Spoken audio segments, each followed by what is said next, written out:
আপনারা যারা আমাদের ডাকে সমবেত হয়েছেন, বলুন তো আপনারা কিন্তু আমি ফোন করেছি সেই সুলতান সালাউদ্দিন টুকু ভাই এখন আপনাদের বিভিন্ন প্রশ্নের জবাব, মতামত এবং উপস্থিত আমার শ্রদ্ধাভাজন শিক্ষক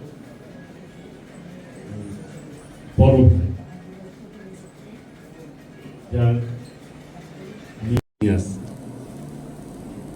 কোন উন্নতি নাই, কাজেই আমি সব বিবেচনায় আপনাদের আমি সমর্থন কামনা করছি। যদি আপনারা আমাকে সমর্থন করেন ব্যক্তি হিসাবে, তাহলে আমি আপনাদের সাথে আলোচনা করে আপনাদের কথা অনুযায়ী, কিন্তু আপনারা যেহেতু ঢাকায় অবস্থান করেন এবং আপনারা অনেক কষ্ট করে অর্থ উপার্জন করে কিন্তু আপনারা ব্যয় করেন কি আপনাদের পরিবারের পিছনে, এবং এলাকায় যে আপনারা যথার্থ যতটুক পারেন আপনারা কিন্তু আশেপাশের লোকজনকে সহযোগিতা করেন। আপনাদের কথার কিন্তু গুরুত্ব আছে। একজন স্থানীয় লোকের চাইতে যারা ঢাকায় যারা আপনারা কর্ম করেন তাদের গুরুত্ব কিন্তু অনেক বেশি।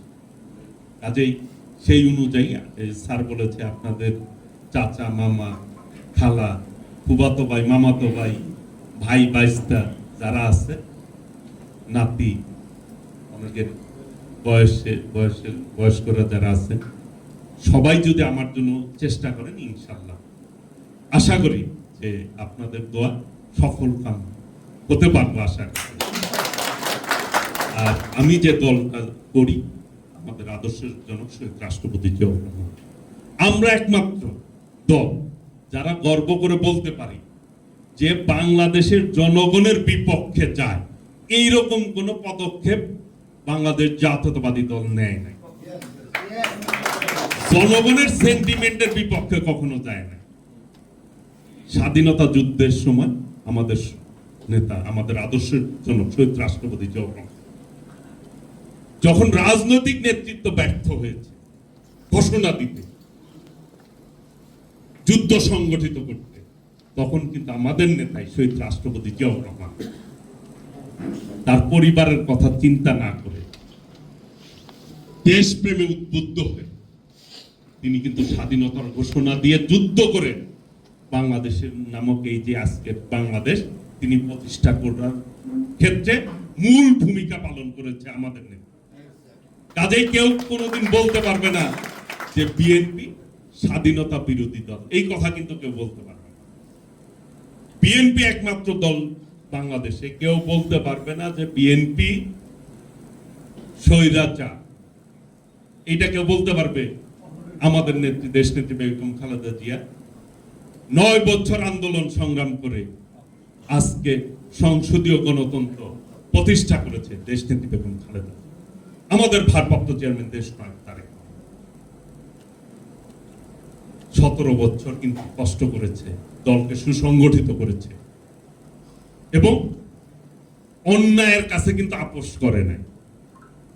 জনগণের সেন্টিমেন্ট ধারণ করে জনগণকে সংগঠিত করে এই বৈষম্য বিরোধী আন্দোলনের নেতৃত্ব দিয়ে, ফ্যাসিবাদ বিরোধী আন্দোলনের নেতৃত্ব দিয়ে ফ্যাসিবাদকে পরাজিত করার ক্ষেত্রে মূল ভূমিকা পালন করেছে দেশ নায়ক তারেক রহমান। আমাদের এলাকারই কিন্তু মন্ত্রী আব্দুর রাজ্জাক সাহেব প্রকাশ্যে বলেছে বিএনপি যদি 24-এর নির্বাচনে অংশগ্রহণ করত তাহলে বিএনপিকে এরকম নির্যাতন ভোগ করতে হতো না, কাউকে জেলে যেতে হতো না। ফ্যাসিবাদের সাথে অনেকেই আপোষ করে 14 সালের নির্বাচনে গেছে, 18 সালের নির্বাচনে যে আতাত করছে ওই দলের সাথে, 24 সালে নির্বাচনে গেছে, অনেকে গেছে না। কিন্তু বিএনপি জনগণের সেন্টিমেন্টকে ধারণ করে দেশ নায়ক তারেক রহমান কোন লোভ লালসা কিন্তু তিনি পা দেন না, তাকে স্পর্শ করতে পারে না। তিনি দেশের কথা চিন্তা করে, গণতন্ত্রের কথা চিন্তা করে আপোষহীন ভাবে নেতৃত্ব দিয়েছেন, বাবার মতো মায়ের মতো, অন্যায়ের কাছে মাথা নত করেন। কাজেই দল হিসাবে আমরা বলতে পারি আমাদের দলকে কেউ ফ্যাসিবাদের দল বলতে পারে? পারবে? পারবে? পারবে না। এবং আপোষকামী দলও বলতে পারবে না যে অন্যায়ের কাছে বিএনপি আপোষ করেছে, বিএনপির নেতৃত্ব আপোষ করেছে। কাজেই সেই দলের একজন কর্মী হিসাবে আমরা কথা দিতে পারি, আমাদের নেতা, আমাদের নেত্রী যখন জাতির কাছে যা ওয়াদা করেছে সেটি কিন্তু রক্ষা করেছে। শহীদ রাষ্ট্রপতি জিয়াউর রহমান 19 দফা দিয়েছেন, সেই অনুযায়ী রাষ্ট্র পরিচালনা করেছেন। দেশনেত্রী বেগম খালেদা জিয়া 91 সালে মানুষের কাছে ওয়াদা দিয়েছিল যে 5,000 টাকা কৃষি ঋণ মওকুফ করবে, চরের জমি 25 বিঘা খাজনা মাফ করবে, তাই করেছিল। কিন্তু কাজেই আমাদের নেতা দেশনায়ক তারেক রহমান 31 দফা উপস্থাপন করেছে জাতির সামনে, যে আগামীর বাংলাদেশ কিভাবে পরিচালিত হবে, কিভাবে বাংলাদেশটি মানুষের জন্য, কল্যাণের জন্য কি কি পদক্ষেপ নিবে।